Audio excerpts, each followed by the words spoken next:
ഇന്നത്തെ നമ്മുടെ വിഷയം ഐസ് റൂം.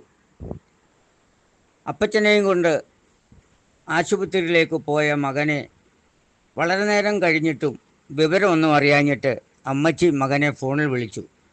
മോനെ, അപ്പച്ചൻ മരിച്ചു പോയോടാ. മോൻ വളരെ പരിഭ്രാന്തനായിട്ട്, ഇതാര് പറഞ്ഞമ്മച്ചി?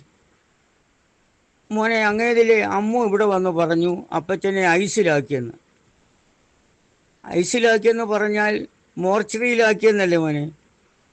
അമ്മച്ചി, അപ്പച്ചനെ ഐസിയുവിലാക്കിയെന്നായിരിക്കും പറഞ്ഞത്. അപ്പച്ചനെ ഐസിയുവിലാക്കിയിരിക്കുക. ഇന്നത്തെ നമ്മുടെ വിഷയം ഐസ് റൂം. അപ്പച്ചനെയും കൊണ്ട് ആശുപത്രിയിലേക്ക് പോയ മകനെ വളരെ നേരം കഴിഞ്ഞിട്ടും വിവരമൊന്നും അറിയാഞ്ഞിട്ട് അമ്മച്ചി മകനെ ഫോണിൽ വിളിച്ചു. മോനെ, അപ്പച്ചൻ മരിച്ചു പോയോടാ.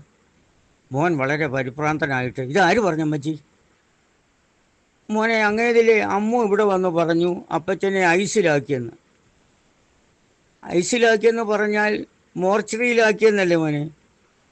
അമ്മച്ചി, അപ്പച്ചനെ ഐസിയുവിലാക്കിയെന്നായിരിക്കും പറഞ്ഞത്. അപ്പച്ചനെ ഐസിയുവിലാക്കിയിരിക്കുക.